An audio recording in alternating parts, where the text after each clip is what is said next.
बहुत बड़ी खबर, बीजेपी के नेता राज्यपाल से मिलकर लौटते हुए देवेंद्र फडणवीस ने कहा कि हमने राज्यपाल से कहा है कि शिवसेना के 39 विधायक बाहर हैं, सरकार अल्पमत में है, सरकार के पास बहुमत नहीं है और इसकी वजह से जल्दी यहां पर राज्य में, क्योंकि सरकार अल्पमत में है, एक फ्लोर टेस्ट कराया जाए। मयूरेश, तो बीजेपी नेता राजभवन से बाहर निकलकर साफ करते हुए कि उन्होंने राज्यपाल से फ्लोर टेस्ट कराने की मांग की है। बिल्कुल बिल्कुल, जिसकी बात हम कर रहे थे वही एग्जैक्टली हुआ। जो मैं कह रहा था कि अभी तक डिसीजन नहीं हुआ है। अब देख सकते हैं जतिन बांद्रे, मेरे कैमरा पर्सन आपको विजुअल्स दिखा रहे हैं, फ्रंट सीट पे बैठे हैं देवेंद्र फडणवीस, उनके पीछे बैठे हैं चंद्रकांत पाटिल जो कि महाराष्ट्र भाजपा के नेता है। आप देख सकते हैं कि देवेंद्र फडणवीस जो है अभी मिलके जो है वो राज्यपाल को आए हैं। देख सकते हैं आशीष शेलार जी भी है।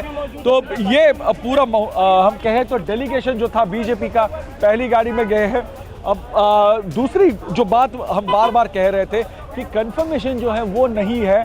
जो 30 तारीख की बात की जा रही है, अभी तक राज्यपाल महोदय ने किसी भी प्रकार का जो है वो डिसीजन नहीं लिया है समय के बारे में, तारीख के बारे में। तो हमें और थोड़ा समय रुकना होगा उसको लेके कि कब जो है वो करेंगे ये ऐलान, क्योंकि अभी उन्हें ईमेल के द्वारा जो है वो रिक्वेस्ट भेजी गई है। और देवेंद्र फडणवीस ने बात करते वक्त, मीडिया के साथ बात करते वक्त सीधे तौर पर कहा कि ये सरकार जो है वो अल्पमत में है, ऐसा हमने उन्हें बताया, क्योंकि 40 से भी ज़्यादा शिवसेना के विधायक जो है वो नहीं चाहते कि वो महाविकास आघाड़ी में रहे।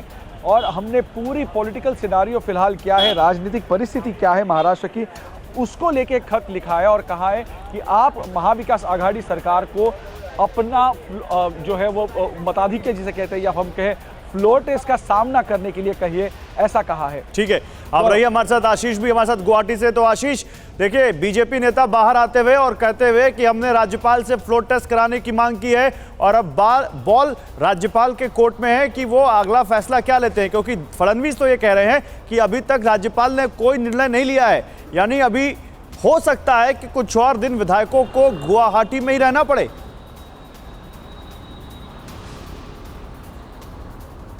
ज़्यादा समय नहीं लगेगा, ये केवल एक प्रोसीजर है। गवर्नर लिखेंगे सीधा सेक्रेटरी महाराष्ट्र असेंबली को, प्रैक्टिकल लेवल पर देखा जाएगा कि कितना समय लगता है असेंबली को, एक असेंबली का एक सेशन कन्वीन करने के लिए। 1 या 2 दिन ज़्यादा से ज़्यादा, या मैक्सिमम 3 दिन। तो ये एक फॉर्मेलिटी भर की बात रह गई है।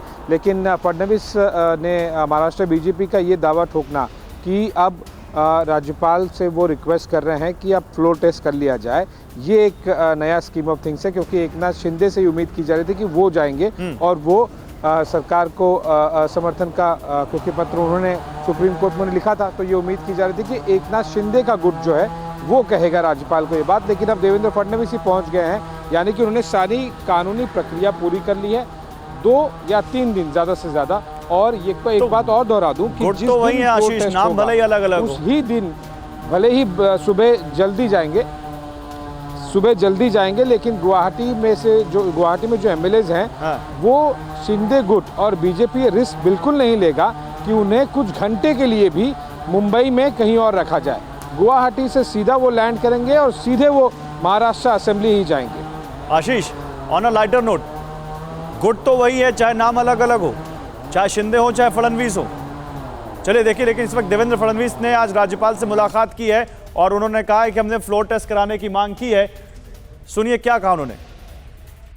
शिवसेना के 39 विधायक ये बाहर है और वो लगातार ये कह रहे हैं कि हम कांग्रेस एनसीपी की सरकार में नहीं रहना चाहते, और इसका सीधा मतलब है कि ये 39 एमएलए ये सरकार के साथ नहीं है, या वे महाविकास आघाड़ी को समर्थन नहीं देना चाहते।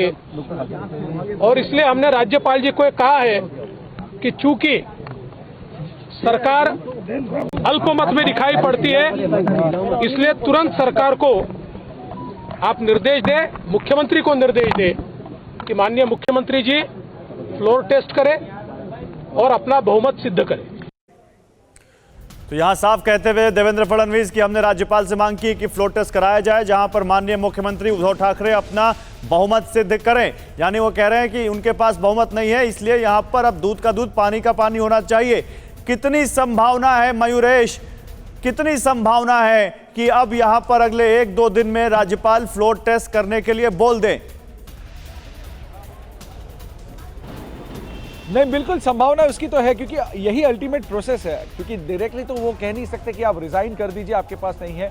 वो उनको भी एक चांस देंगे, कहेंगे कि फ्लोर टेस्ट का सामना कीजिए, अगर आपके पास नंबर है तो on the floor of the house यानी असेंबली में आप प्रूव कीजिए कि आपके पास नंबर्स है, अगर नहीं है तो वो सामने आ जाएगा। तो अल्टीमेट प्रोसेस जिसकी बात हम पहले दिन से यानी किस तारीख से कर रहे थे, जब से ये बागी विधायक वहां पे गए हैं और कह रहे हैं कि हमें उद्धव सरकार के साथ नहीं रहना है, तो उसका अल्टीमेट एम क्या होगा? तो अल्टीमेट एम ये फ्लोर टेस्ट ही होगा, क्योंकि फ्लोर टेस्ट के माध्यम से ही जो है आपको दिखाना नहीं, पड़ेगा। लेकिन इस बीच मयूरेश एक बात और बताइए, क्योंकि दोनों तरफ से डेप्यूटी स्पीकर को लेकर एक अगर शिंदे गुट ने डेप्यूटी स्पीकर के ऊपर सवाल उठाए हैं, तो डेप्यूटी स्पीकर को शिवसेना ने 16 बागी नेताओं की सदस्यता रद्द करने का भी नोटिस दिया हुआ है। वो सब मामले चलते रहेंगे ऐसे ही, या जब फ्लोर टेस्ट होगा तो वो सब उसी में आ जाएगा? जी नहीं, देखिए अभी कल शायद से ये भी हो सकता है कि उद्धव ठाकरे सरकार कोर्ट में जाए और कहे कि यहाँ पे ऑलरेडी 2 केसेस पेंडिंग है, जिनका परिणाम जो है या जिनका असर जो है वो इस फ्लोर टेस्ट पे हो सकता है। तो इसीलिए पहले इन 2 केसेस जो है उनका वो पूरी सुन ली चाहिए। उसका जब डिसीजन आएगा तो उसके बाद ही जो गवर्नर ने फ्लोर टेस्ट बताई है उसका पालन हो। तो ये भी पॉसिबिलिटी है। ठीक है, आप इस पूरे डेवलपमेंट पर नजर बनाए रखिए मयूरेश, क्योंकि वहां पर बहुत तेजी से घटनाक्रम चेंज हो रहा है। बीजेपी अभी तक पीछे से देख रही थी सब कुछ, अब एकदम से फ्रंट फुट पर आकर उन्होंने फ्लोर टेस्ट कराने की मांग कर ली। गुवाहाटी में विधायक कभी भी मुंबई आ सकते हैं जैसे ही फ्लोर टेस्ट की मांग होगी, और उसके बाद वहां पर फ्लोर टेस्ट में क्या होगा, यही सबकी नजरें टिकी हुई हैं। उद्धव ठाकरे क्या उन विधायकों को मना पाएंगे किसी भी तरीके से, और सरकार जाती है तो क्या पार्टी पर अपनी पकड़ बना पाएंगे?